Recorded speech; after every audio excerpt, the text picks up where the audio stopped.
Hello LiveLaw viewers and welcome to Courts Today. Here are today's top legal headlines. The Allahabad High Court has directed Archaeological Survey of India to undertake whitewashing of Sambhal's Jama Mosque within 1 week. AP High Court has issued notice on Subramanian Swamy's plea for CBI or SIT probe into alleged violence during Tirupati Deputy Mayor election. Regarding Supreme Court Bar Association election reforms, Justice Nageswara has invited suggestions from Supreme Court Bar. Orissa High Court has held that well-qualified husband quitting job to avoid paying maintenance to wife cannot be appreciated in a civilized society. And the Bombay High Court has permitted a man convicted of electricity theft to travel for Hajj pilgrimage. I'm your host Urvashi Chauhan, bringing you the latest legal updates that matter the most. From key court rulings to significant legal developments, we have it all covered for you. Watch till the end for a complete roundup, and if you find this update useful, make sure to like, share and subscribe. The Allahabad High Court has directed the Archaeological Survey of India to whitewash Sambhal Jama Masjid within a week following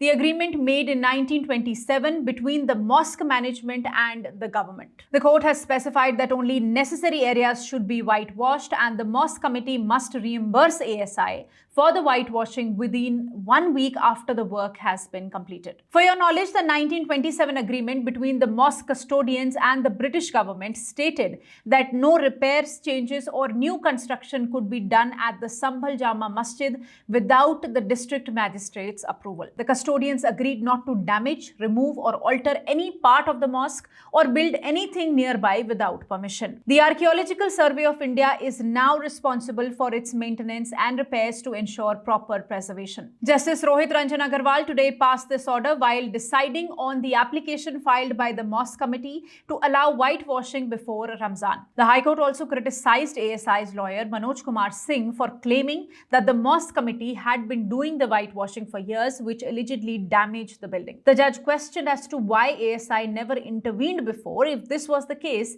and even remarked that ASI was acting under government influence. During the hearing, Advocate Hari Shankar Jain tried to challenge the 1927 agreement, but the court stopped him from arguing for ASI, assuring him that his concerns would be considered later in the revision plea. After hearing all contentions, the court reaffirmed its order for ASI to complete the whitewashing within a week. In the next update, the Andhra Pradesh High Court has issued notice on a petition filed by former Rajya Sabha MP Dr. Subramanian Swamy seeking a CBI or SIT investigation into the alleged violence during election of Deputy Mayor of Tirupati held on 4th February. A bench led by Chief Justice Dheeraj Singh Thakur issued notice to the Union Government, CBI, Andhra Pradesh Home Department, Director General of Police and the State Election Commission. Dr. Swamy has alleged that the election for Tirupati Municipal Corporation's Deputy Mayor was marred by violence, coercion and threats, blaming the state police for failing to ensure a free and fair election. He claims that members of the ruling TDP party attacked bus carrying corporators and that 4 ward corporators were kidnapped in broad daylight to prevent them from voting. Due to lack of quorum, the election, which was supposed to be held on 3rd February, had to be postponed to 4th February, and that is when TDP corporator R.C. Munikrishna was elected as deputy mayor. Swamy has also alleged that despite directions from State Election Commission to provide police protection, security arrangements were ineffective. Calling it a severe breakdown of democratic principles and law and order, he demanded an independent probe into election process. He has urged for an investigation by the CBI or a court-appointed special investigation team to examine the role of public officials, including police and State Election Commission, in the alleged electoral malpractices. Moving ahead, the committee headed by former Supreme Court Judge Justice L. Nageswara has invited suggestions from members of Supreme Court Bar Association regarding reforms in SCBA bylaws, particularly the provisions dealing with elections. Last month, a bench comprising Justices Suryakant and N.K. Singh of the Supreme Court appointed Justice Nageswara as chairperson of the committee constituted to propose reforms of SCBA election provisions. The committee will include senior and experienced advocates from both advocates on record and non-advocates on record categories who have never contested SCBA elections for office office-bearer positions. This development occurred in the case of Supreme Court Bar Association versus B.D. Kaushik, where issues related to SCBA elections were raised. Last year, the Supreme Court also ordered 1/3 women's reservation in SCBA posts. The top court had also noted that SCBA's norms, eligibility criteria, and fees have remained unchanged for decades, emphasizing the need for timely reforms. Well, now the committee has invited suggestions from members of Supreme Court Bar on various issues like eligibility conditions for contesting elections to the Executive Committee, eligibility conditions for voting in elections to the Executive Committee, tenure and strength of Executive Committee, disqualification of candidates, etc. In case you have any suggestions, you can mail them to scba.committee.2025@gmail.com before 20th March 2025. Please remember, the suggestions should not exceed 2 pages without attachments. Along with the suggestions, the senders should also provide their SCBA membership number and mobile number. In another update, the Orissa High Court has strongly criticized men who quit their jobs to avoid paying maintenance, stating that such behavior is unacceptable in a civilized society. Justice Gauri Shankar Satyapathy, while deciding a maintenance dispute, held that a well-qualified husband cannot sit idle just to shift the financial burden onto his wife. This case involved a husband with a BE in Power Electronics degree who was previously employed but later quit his job. His wife, a teacher earning 23,000 per month,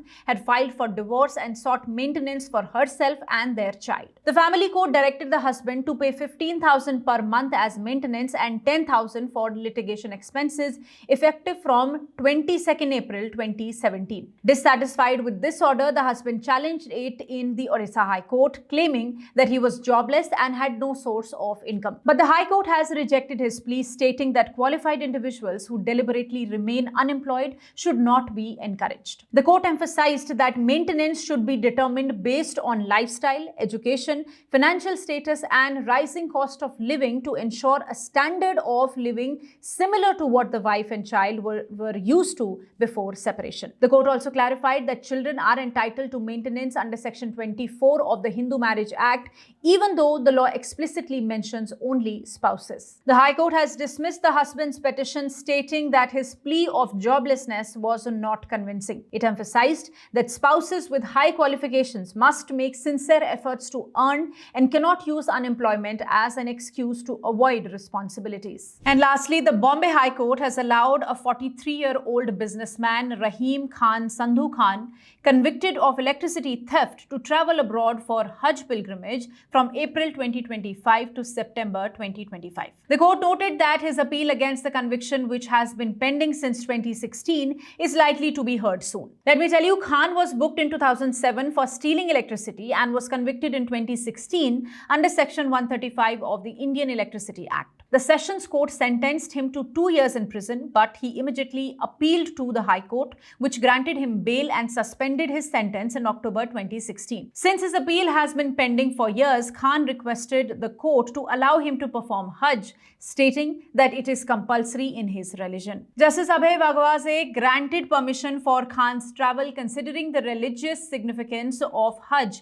and keeping in mind the delay in hearing his case. However, the court imposed strict conditions. Before leaving, Khan must submit details of his travel plans, airline tickets, accommodation in Saudi Arabia, and property ownership to both police station and the court. He also has to give an undertaking that he will not misuse his permission.